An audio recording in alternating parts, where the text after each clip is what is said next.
Hi guys, thank you for joining me. My name's Jose and today we're going to be reading A Valentine for Linus. Hope you guys enjoy. Thank you. A Valentine for Linus. Valentine's Day was just around the corner and Linus wanted to give a Valentine to someone very special. His friend Lydia. She sat right behind him at school and Linus found her quite interesting and sometimes a bit frustrating. Lydia, how would you feel if I gave you a Valentine? Linus asked. I don't know, Lydia said. Aren't you a little old for me? Linus shook his head. I'm only 2 months older than you, he said. Yes, but months have not been kind to you, Lydia smiled. Linus went to Charlie Brown for advice. I asked if I should give her a Valentine and she cracked a joke. What should I do? He asked. Charlie Brown thought for a moment and said, if I can get up the courage to talk to little red-haired girl, how am I supposed to help you? You're right, Charlie Brown, Linus agreed. I had to figure this out on my own. As Linus turned to leave, Charlie Brown handed him a large envelope covered in hearts. Before you go, Charlie Brown asked, would you give this to the little red-haired girl for me? The next day, Lydia showed something to Linus. Look, I brought a pretty pink ribbon to wrap around my Valentine's Day cards. Linus thought that meant she wanted him to give her a Valentine's Day card. Aha! Linus chuckled. You do want me to make you a Valentine. Lydia smiled. Oh, I didn't say it was for your Valentine, she told him. Linus was more confused than ever. While Linus was struggling to figure out if he should give a Valentine to Lydia, one person was not struggling at all. Sally. She had made a big Valentine for Linus, and she could not wait to give it to him. Once the glitter on the sparky heart had finished drying, Sally rushed off to deliver it. Sally knocked on Linus's door and shouted, oh, sweet boo-boo, I made you a pretty, pretty Valentine. Linus did not answer the door. I'm not your sweet boo-boo, he yelled from inside. Yes, you are, Sally countered. It says so right here on this giant glittery heart. Sally slid the Valentine under the door and skipped happily away. At recess the following day, Linus tried one last time to ask Lydia about Valentine's Day. While she swung back and forth on the swing, Linus asked, do you like poetry, flowers, sparkly hearts?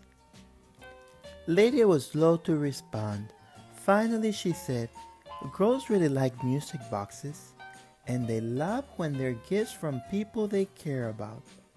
Linus wondered if this was a hint. So you would love it if I gave you a music box? He asked. Lydia kept right on swinging and said, oh, I have lots of music boxes. Now Linus was really confused. Linus sighed.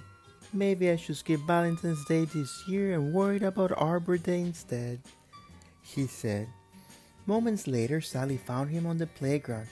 Hello, my sweet baboo. It's me, your sweet babooette, she cooed. I made you another Valentine. Linus lost his temper. I'm not your sweet baboo, and I've never even heard of a babooette. I don't want your dumb Valentine. Leave me alone, he hollered. Sally's face, which had been lit up with excitement, suddenly looked very sad. She ran inside crying. Over on the swings, Lydia scowled. She had seen the whole thing and was angry at Linus for being so mean. Charlie Brown saw what happened as well. Linus, what's going on? He asked. I have some thinking and apologizing to do, Linus said softly. Later that day, Linus visited Sally. I'm sorry I hurt your feelings. I like your Valentines very much, Linus said. Then he handed her a card and said, I made this for you. A Valentine? Sally squealed. It says for my friend. Just friend, Sally, Linus insisted. Friendship can lead to babuship, Sally told him. Oh, good grief, Linus whispered. On Valentine's Day, Linus spoke with Lydia before class.